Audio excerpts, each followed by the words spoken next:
Hello and welcome back to Cemetery Mary. On the last episode, we hung out with Crowven and met some of his friends, and we all went to the club where we ran into Twyla.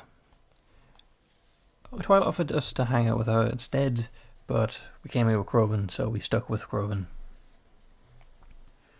I believe it is time for the next day, which I cannot be good for Crowven, considering how much he drank. So with that, let's go. It's been a few days since that night. Never mind, it's not the day after. When Crowven got up in the morning, after it, he had a humongous hangover. Yep, that's kind of to be expected. He was stuck at home with me because, well, there was no way I was letting him out when he seemed so sick. I reminded him not to drink so much. It wasn't healthy for him.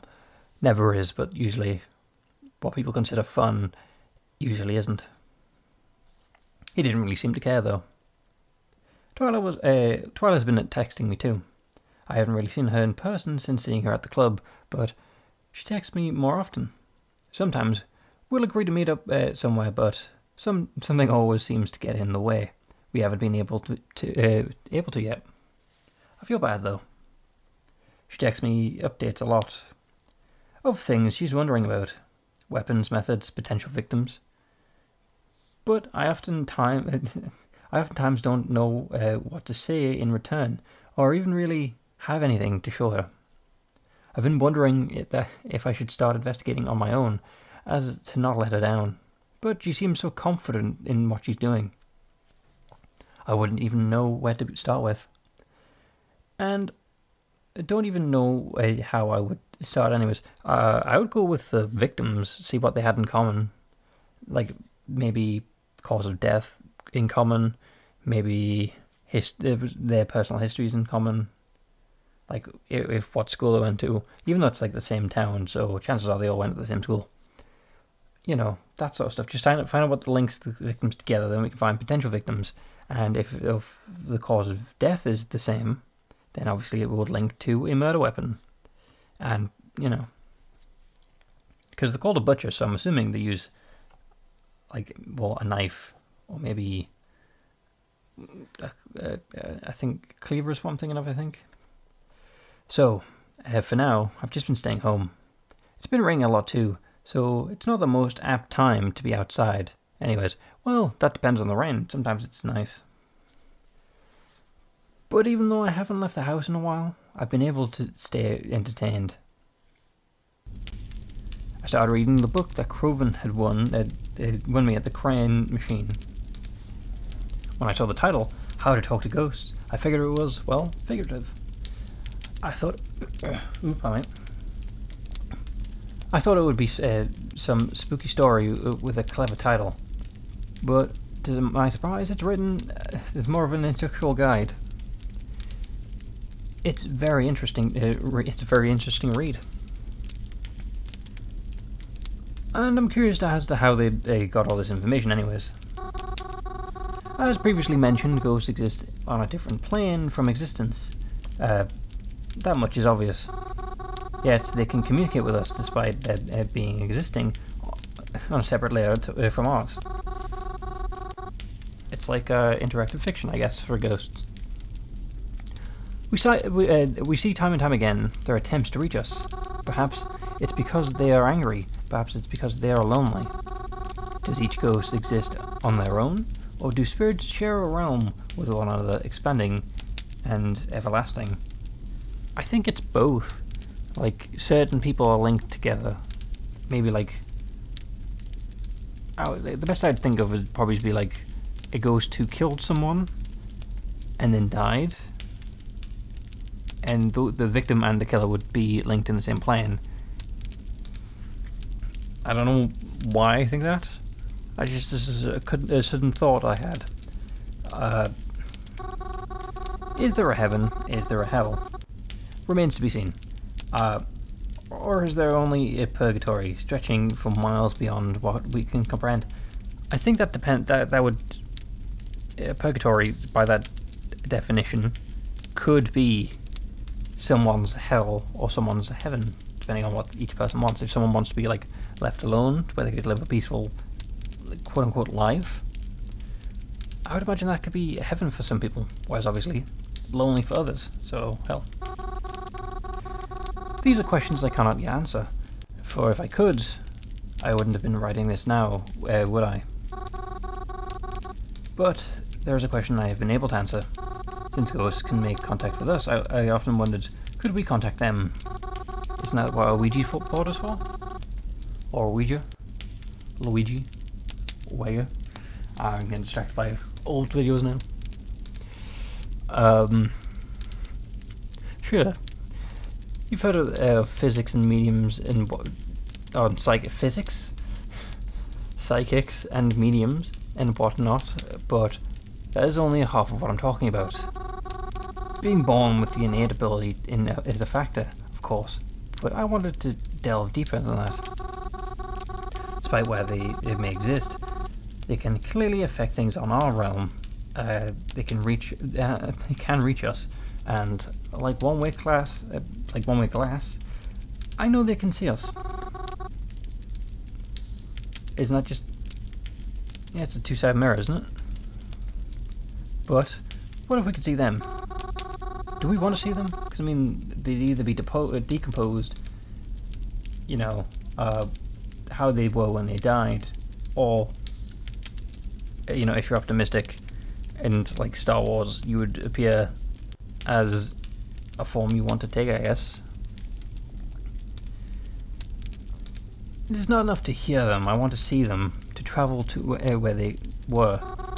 I believe that when you die, perhaps your soul can be unrestricted. But what if we could accomplish the opposite? What if a living being had the ability to unrestrict itself before death?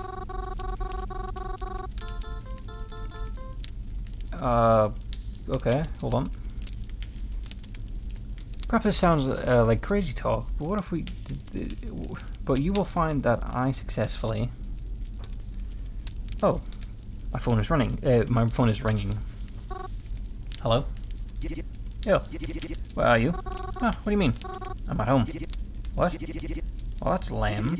I thought you'd be at the cemetery by now. It's kind of your thing, right? Oh, yeah, I mean, it's raining though. It's a little cloudy out. Besides, I was going to be heading there, so I thought I'd meet up with you or something. Then we could, like, get lunch or dinner. What time is it? If there's a fireplace, if there's a fire going, it has to be in the afternoon. So lunch is a bit late. Lunch or dinner or whatever. I don't know. That sound good to you? Oh, well, I can leave now if you'd like. Yeah, come on. I should be there by the time you get there. Oh, here, one of the two. So don't keep me waiting long. Well, looks like I wouldn't... well, it looks like I wouldn't be stuck at home all day after all. I put down my book and made sure the fire was completely out before going to meet Crowven. I felt so surprised, but it was nice to see that he wanted to spend more time with me. I hope that this would I hope that this would continue. I don't know why I was going to say come to continue, but you know.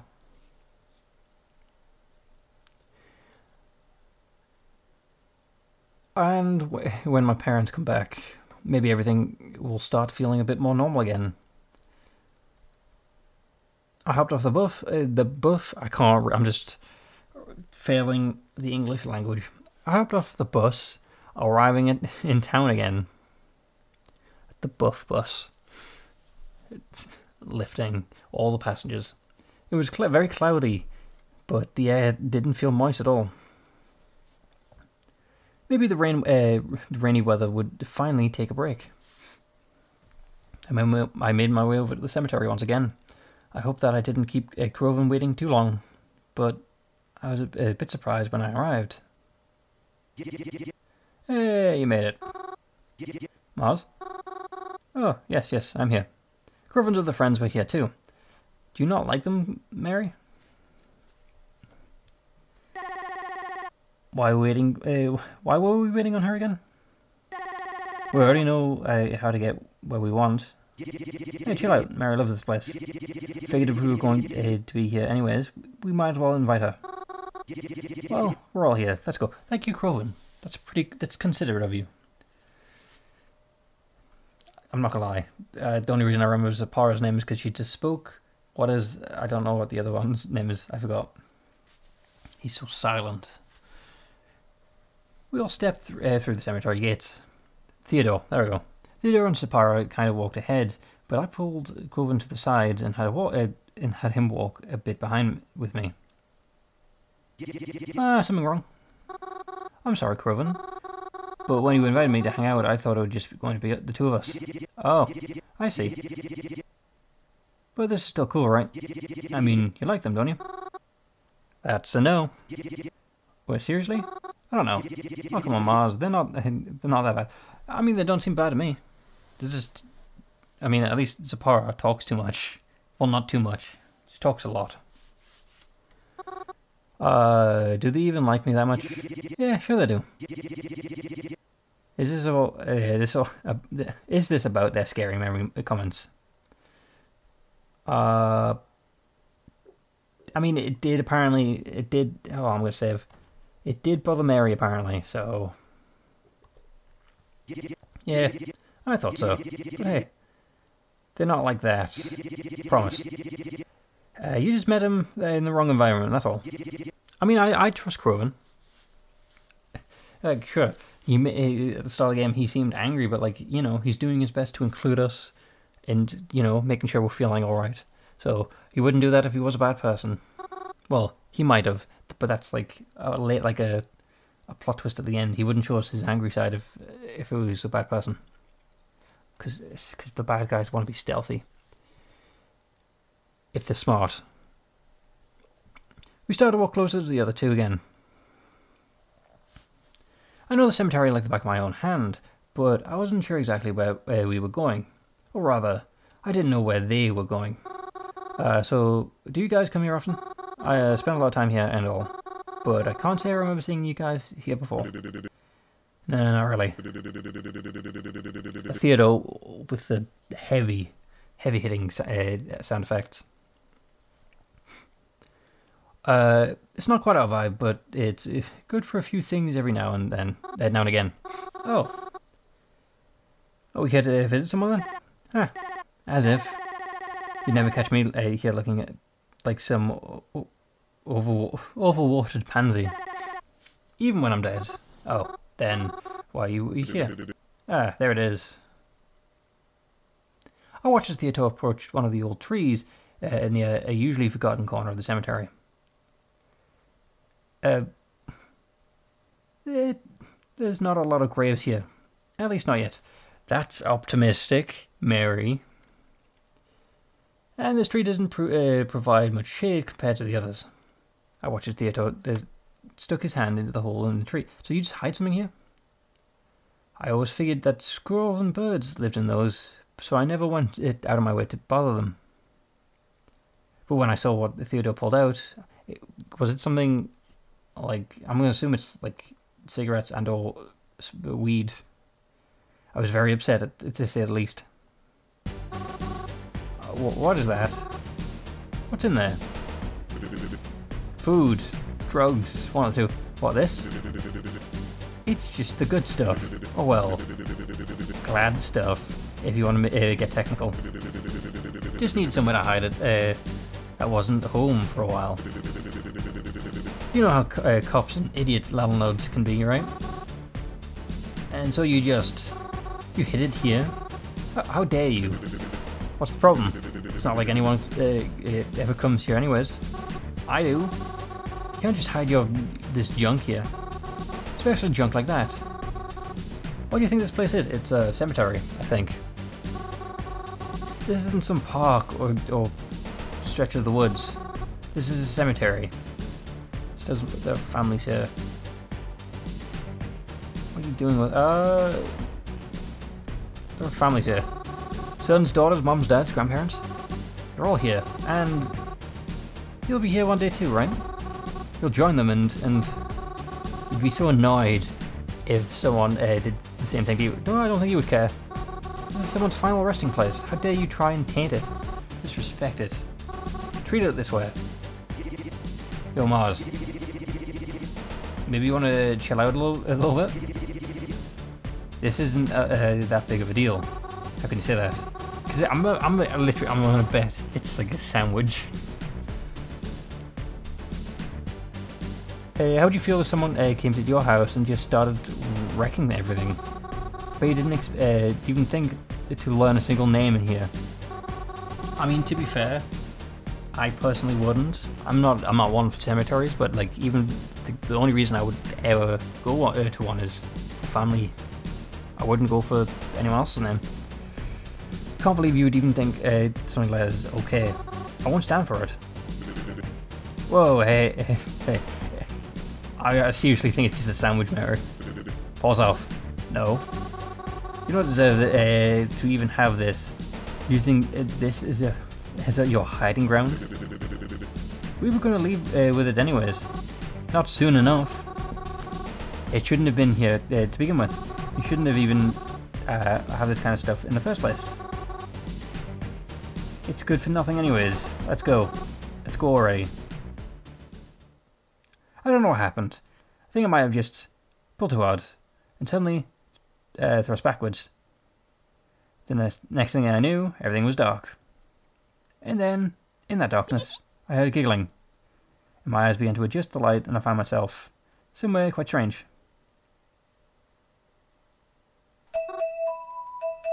Oh. We're on a boat? I mean, looks kind of like a mattress with a flag. What? Oh yeah. Hello.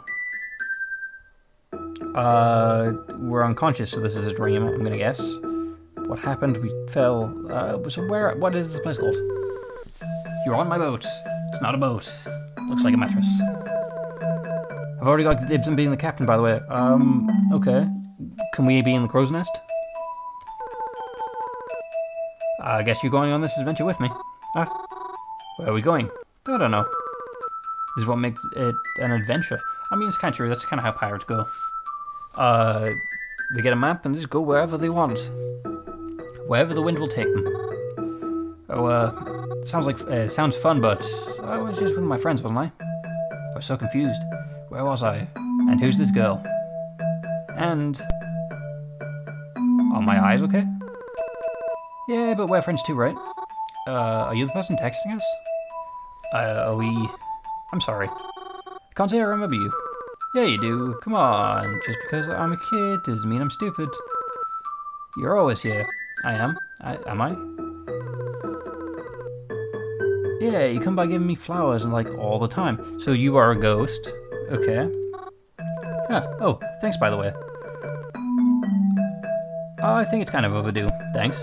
For the flowers, dummy. Mama always told me to say please and thank you, especially when someone does something nice for you.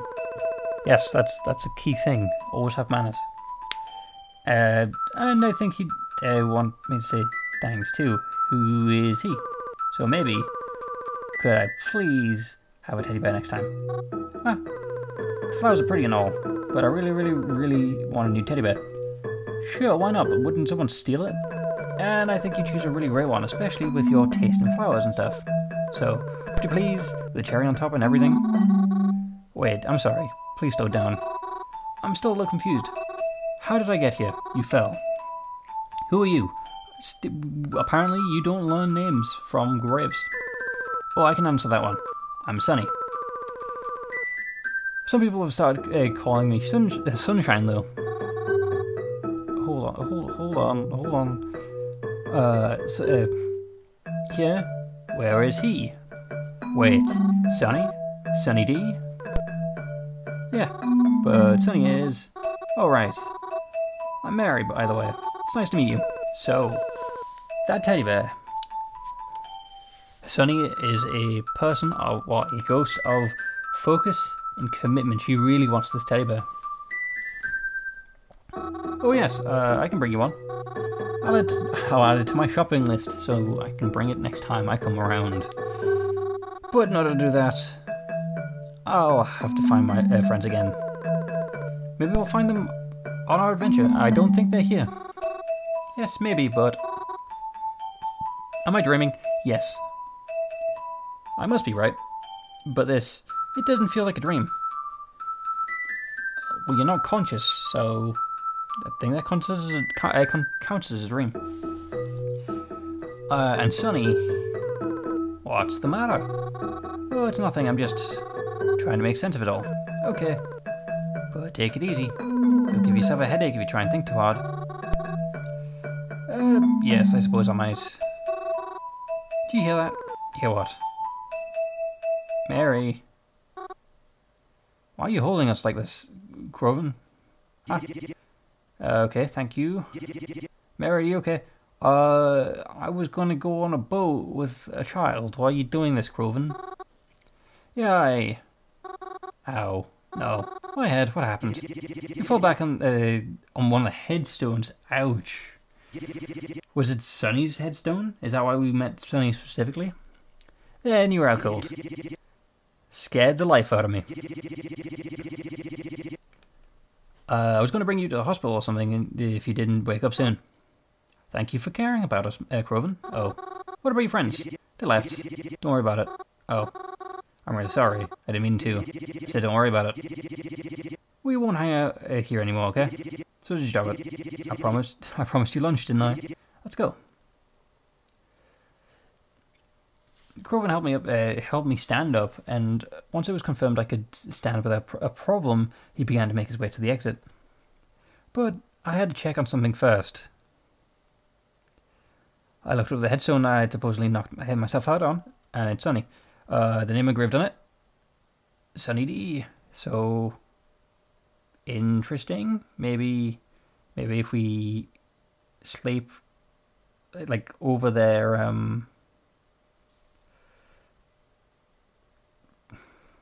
like if like over their coffin, we kind of just go to their realm.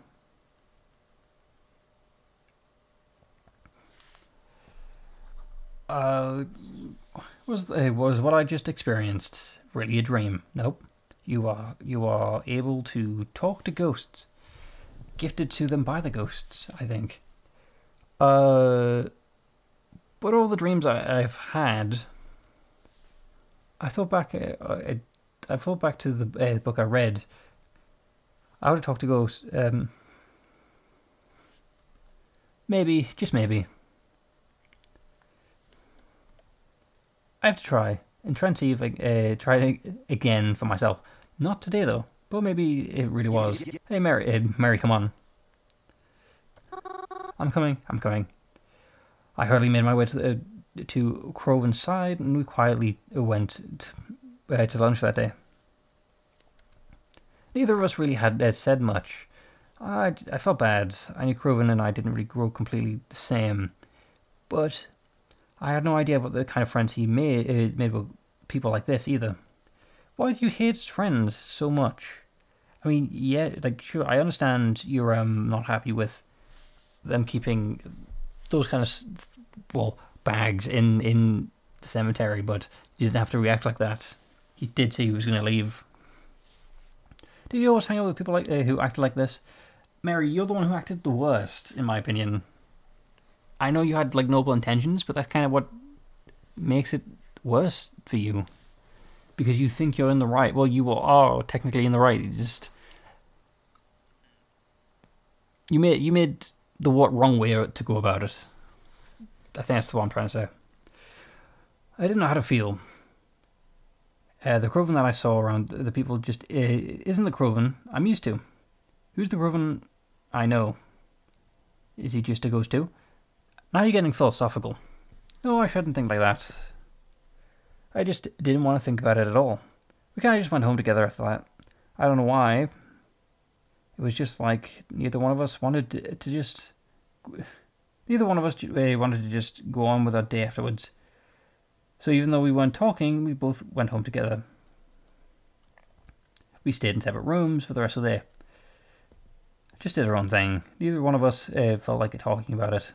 Dinner was quiet, and I think the only thing I heard him say that evening was good night as I retired to my room. See how the atmosphere is just... If only I was really going to bed then.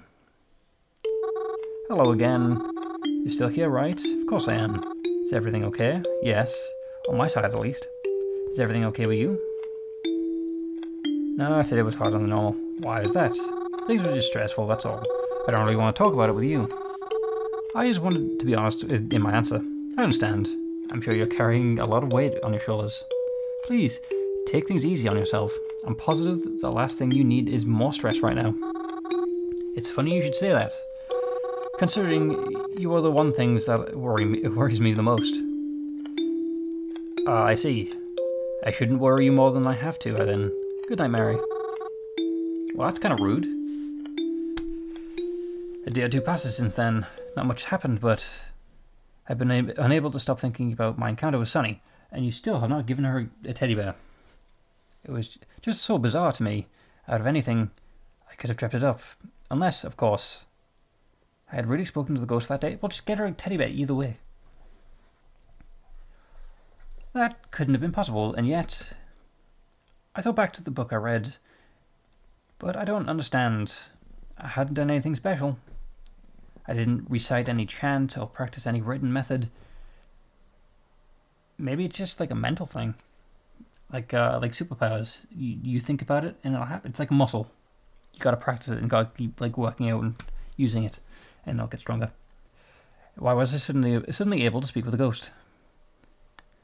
Maybe it was just a weird coincidental dream after all. Also possible. Maybe it's your subconscious trying to tell you stuff through the form of ghosts, since you enjoy the cemetery. To be sure, I decided to head back down to the cemetery during the morning. Even though I knew a general area where everyone was, I didn't really have any idea of who I was really looking for. I think you might be interesting. So I set myself down by the grave, and then shifted myself into a laying position on top of it. This felt weird. I mean, that's what I would have done, specifically like over the coffin.